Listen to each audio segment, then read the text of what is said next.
नमस्कार साथीहरू, यहाँलाई मेरो युट्युब च्यानलमा स्वागत छ। आजको यस भिडियोमा हामी लेट अलोन को अर्थ अंग्रेजी र नेपाली दुवै माध्यमबाट सिक्नेछौं। यो लेट अलोन बारम्बार प्रयोग हुने शब्द समूह हो। Let alone is used to emphasize that something is even less likely or possible than another thing already mentioned. कुनै असम्भव कुरालाई थप बढी असम्भव छ भनेर जोड दिनका लागि लेट अलोन को प्रयोग गरिन्छ। लेट अलोन को अर्थ हुन्छ झन के कुरा गर्नु, झन परै जाओस्, कुरा नै छोडौं, झन टाढाको कुरा हो।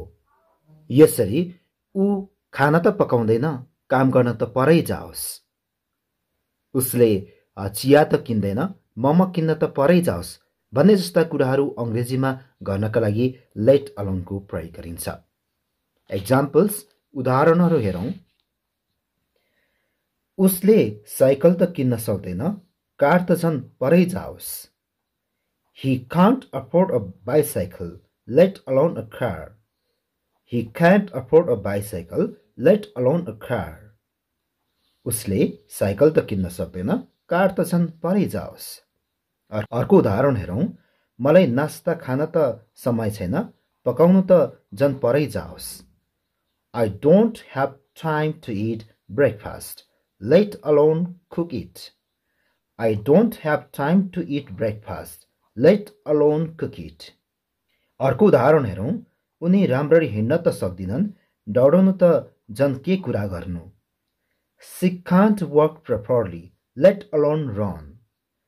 She can't walk properly, let alone run. अर्को उदाहरण हेरौं।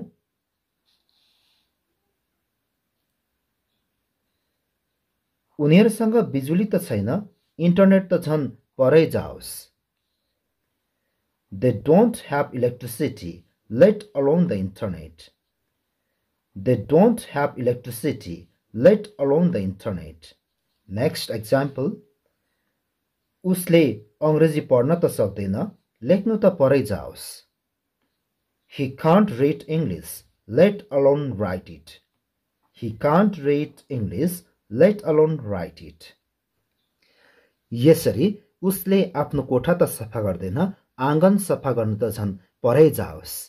उसले हामीलाई त सम्मान गर्दैन, अरूलाई सम्मान गर्न त झन् परै जाओस् भन्ने जस्ता कुराहरू गर्न अंग्रेजीमा लेट अलोन को प्रयोग गरिन्छ।